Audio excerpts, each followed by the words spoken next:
Kapag ang in-sponsor na family member ba ay hindi sumunod sa agreement, pwede ba siyang pauwiin?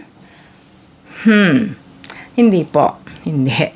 Pwede pong i-cancel ang sponsorship process habang hindi pa na-aproba ng application for PR at nakasubmit pa sa IRCC.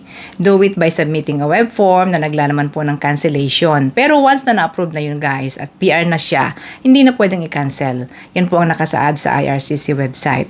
Well, pwede rin naman kayong kumonsulta guys sa immigration lawyer or sa immigration consultant. Baka meron silang mas magandang paliwanag. Ano ho? So, meron nga bang ganitong sitwasyon kapag narito na sa Canada yung mga na-sponsored na spouse, children, parents, grandparents at iba pang kamag-anak. Nagkakaroon nga po kung minsan ng mga misunderstanding. Ano ho? Meron pong nangyayaring ganon. Pero kahit na may sponsorship agreement po at binding pa rin yun kahit na meron kayong misunderstanding. And financially, responsible pa rin po ang nag-sponsor sa kanyang in-sponsor. 3 years sa asawa, 10 years naman sa anak or other relative at 20 years pa nga sa parents and grandparents.